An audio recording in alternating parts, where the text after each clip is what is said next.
Important question here on the Cam Show. Cam Stewart, Zach Burke. Mhm. I heard some Boston sports talk about this on a weekend show. And that is, are the New York Knicks the most overrated brand in sports? Oh, Celtics played the Knicks right off the park at Madison Square Garden the other night on Saturday night. Of course, the Knicks hyped this game to oblivion. They've hyped this team into oblivion. And it's a good team, it's a solid team. And they had a good team last year. Brunson's a big-time star. But, like, you would think, if you were coming from another country, you would think the Knicks, like, oh yeah. the way the Knicks recovered, especially in the playoffs last year, like, this was the biggest thing to ever happen to sports.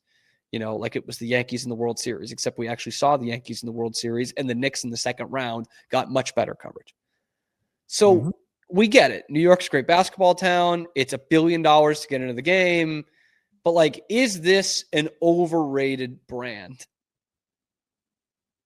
Yes. It feels like it has to be. They haven't won a title in 50 years. 70 and 73 are the only two that they have. Like, that's the thing is, like, with the Yankees, they have, what, 27, 28? How? 27. Yeah, a lot 27. A lot of titles. But I guess some of it comes into play, I guess, because it was New York's team. But at this point, like, they haven't even played in a finals since, what, against the Spurs in, like, the late 90s? 99? Yeah. With Latrell Sprewell? 94 and 99 are the last times they played in the finals. So they haven't been to the finals in 2 decades. And yet anytime they're in the playoffs, everybody, and they get, especially after the first round, it's, and everybody's all on them. And you know what? Like, I look, because I love looking at this stuff historically, right?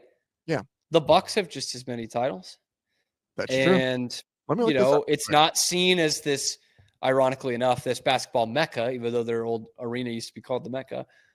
It's not held in the same regard. They don't get the same coverage the Knicks do. They feel like they don't have the same branding as the Knicks do. But yet, like, if I ask you who the best Knicks player ever is, I think the Bucks have 3 players better than that. Than the best Knicks player?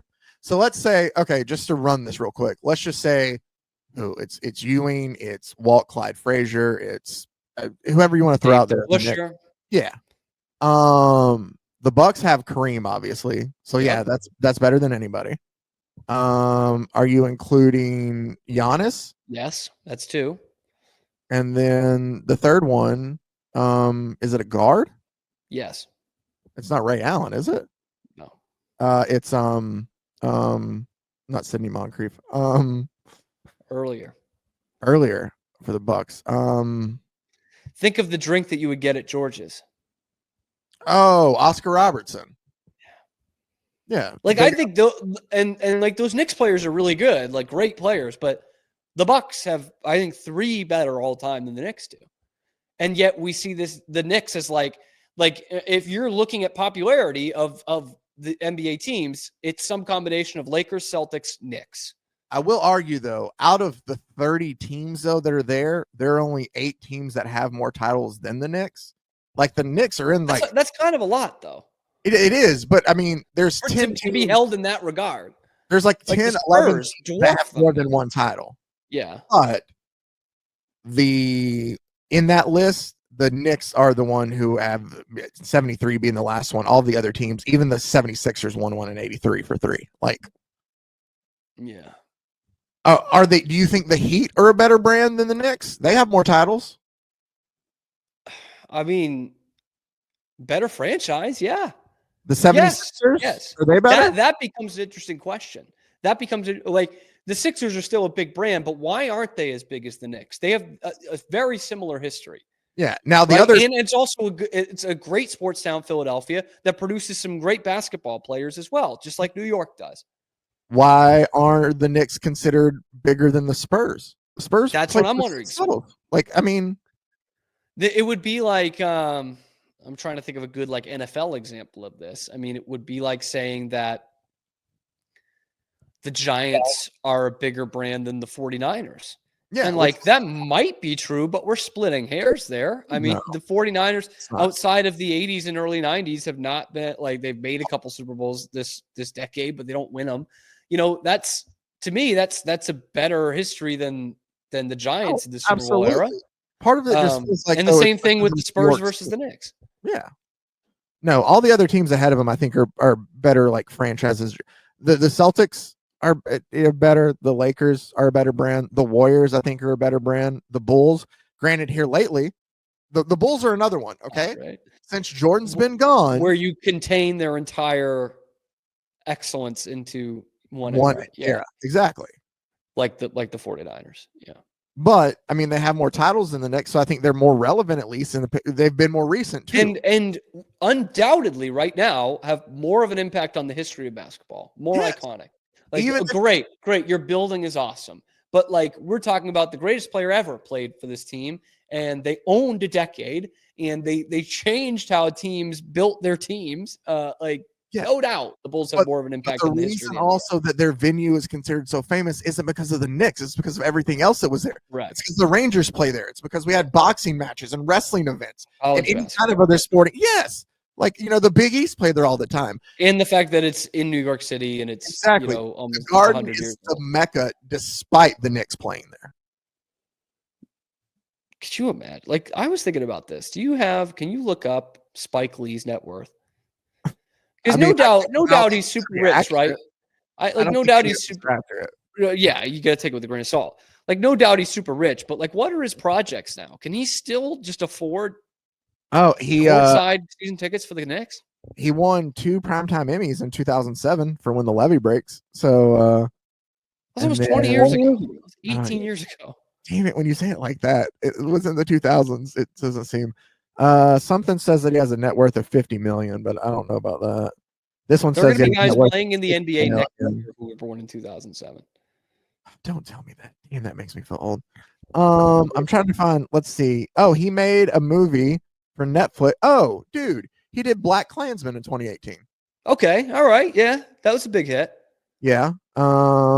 I mean, he's still making films. He had one in 2020 called The Five Bloods. There's one that's TVA. He just doesn't do it during basketball season. Yeah, that's Highest to Lowest. That's an A24 and Apple TV project that hasn't come out yet. That's just, I don't know. Like, Nicholson always had the courtside Lakers seats, but he was still like doing big hits in the late 70s, early 80s. He's still directing stuff. Granted, it's been a lot less since. Oh, he made the you're a cinema guy. I guess he made the adaptation of Old Boy. I didn't see that. Oh, did you see the original one? No. Oh, okay, well, never mind. So it's perfect. Not big on like, Japanese cinema. I got you. And like, no, not really. So obviously they're not like, that's the Knicks branding is no threat to the Celtics, because you could argue the Celtics already have a bigger brand, but no doubt they are the better franchise. And I just like, I don't know. It's this false accomplishment thing with the Knicks and the way the media covers the Knicks. We talked about it last year when they played the Pacers, and like, I would love for a Celtics Knicks series. I really would. I think the Celtics really match up well with them, and it would be great theater. It would be a good, for the history of the NBA kind of people. Now I'll add this last bit. I can say 20 championships between them. Well, 2 of them are New York's. And that's the thing. Like, being a fan of a team who has the same amount of titles as the Knicks and are more recent, even though that's also been 30 years, maybe close to, my goodness, 30. Yeah. This year. Yeah. So like, even though it's been away, they've been at least a little bit closer. They've happened in my lifetime. I do feel like the Knicks brand is obviously bigger and better than like the Rockets. So I don't think it comes down to just like title numbers. There's more to it than that. Ben Stiller goes to more Knicks games than he does Rockets games. Oh, absolutely. So there you go. So like, there is something to that for the brand, but it is more overhyped for having done less, it feels like. They're just like, branding wise, here's how I'll kind of leave it, is they do everything the Lakers do except get star players and win championships. Yep. Everything else, they've got it. They pack out the building. They get celebrities to the game. End of sentence. Like, that's what they can do, right? Like, absolutely. They'll put together some cool uniforms sometimes, and they'll be like New York's team, but the Lakers just have these star players fall into their laps all the time, and they win championships for the most part in their history. They got Dalton Connect back because the Mark Williams trade didn't go through. Fucking Lakers, man. But I will absolutely take Celtics Knicks conference finals, which I don't think will happen because I think the Celtics will be the 2 seed and the Knicks will be the 3 seed. So it'll be a second round matchup if they can hold up their end of the bargain. They couldn't hold up their end of the bargain for the conference finals last year, which was disappointment. So I would love that. But yeah, Knicks, like, overrated brand, and you're just going to keep hearing about how great they are the next couple months. Anyway, it's going to do it for us in the Cam Show. We're live here, high noon Eastern time, every weekday. Thank you to Zach Burke, who dips out just as quickly as he comes in. He's a man of mystery, that's Zach Burke. That's why I want to get his opinions on here. Thanks to Zach for keeping us on the air. Congratulations to Pete on a couple different fronts this weekend. Pete Souza's show leads into us 10 a.m. Central Time, 11 a.m. Eastern, leading right into this, which is live every weekday on YouTube. And then wherever you get your podcasts, we will give you a full Bean Pot Championship breakdown, I'm sure, tomorrow on the Cam Show. We are Rogue Media Sports. Hey, thanks for stopping by. And if you like this video, be sure to give us a like and subscribe. It really helps out the channel a ton. You can follow me on Twitter here for some more outrageous Boston sports takes coming to you every weekday at noon Eastern time. And then after that, wherever you get your podcasts. We are Rogue Media Sports.